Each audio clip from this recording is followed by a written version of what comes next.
12 ربیع الاول کے دن کو ہمارے ہاں عید النبی کے نام سے منائے جانے کا کچھ عرصے سے رواج ہوا ہے۔ یہ رواج کچھ زیادہ پرانا نہیں ہے۔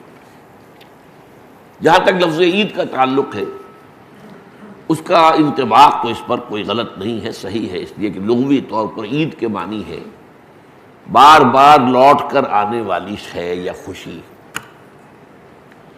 ہر سال آنے والی۔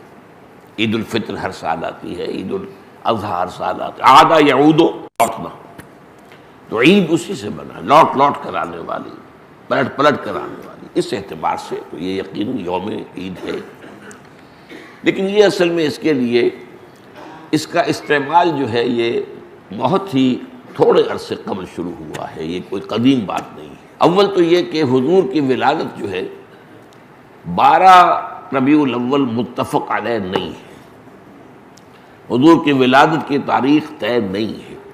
مہینہ تو طے ہے کہ ربیع الاول تھا، اس میں کسی شک و شبے کی گنجائش نہیں، لیکن تاریخ متفق علیہ نہیں ہے۔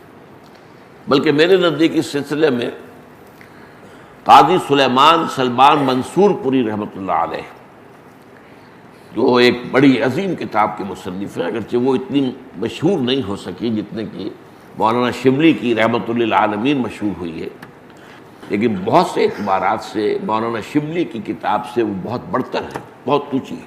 اور یہ جو تھے قاضی سلیمان سلمان منصور پوری، یہ تقویمات کے بڑے ماہر تھے۔ گرگری کیلنڈر جو ہے، جو کرسچن کیلنڈر ہے، اس کو بھی خوب جانتے تھے، اور یہ جو قمری کیلنڈر ہے اس سے بھی خوب واقف تھے، ہندی کیلنڈر سے بھی پوری طرح واقف تھے، اسی طریقے سے یہودیوں کے کیلنڈر سے بھی پوری طرح واقف تھے۔ تو اس میدان میں ان کا خاص چونکہ ایک معاملہ تھا، تو انہوں نے طے کیا ہے یہ، اور میں اسی سے متفق ہوں، کہ حضور کی تاریخ پیدائش 9 ربیع الاول تھی۔ البتہ آپ کی تاریخ وفات متفق علیہ ہے 12 ربیع الاول۔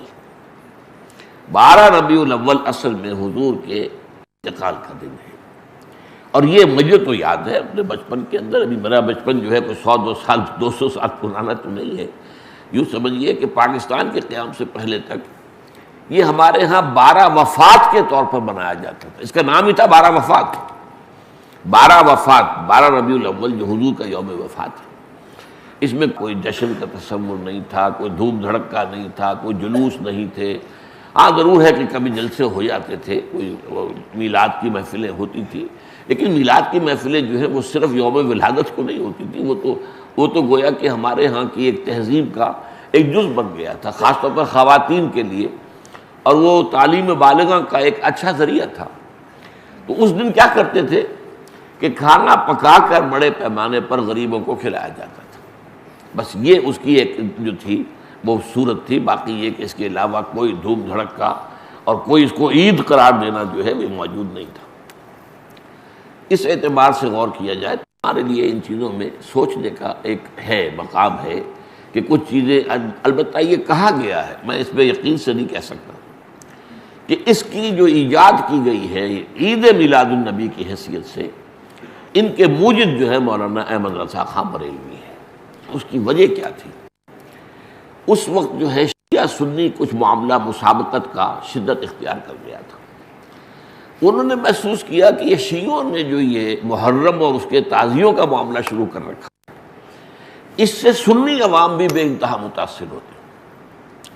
اس میں دھوم دھڑکا ہوتا ہے، اس میں پٹے کھیلے جاتے تھے، اس میں طرح طرح کے ساتھ تماشے ہوتے تھے، یہ وہ پرانے، آج کل نہیں ہوتے وہ چیزیں، لیکن ہمیں بچپن میں یاد ہے کہ وہ جو ہیں وہ پٹے کھیلے جا رہے ہیں، تو گویا کہ شمشیر سنی کے مظاہرے ہو رہے ہیں، تو سب جاتے تھے، ہم بھی جاتے تھے، جا کر دیکھتے تھے، سب مسلمان شریک ہوتے تھے۔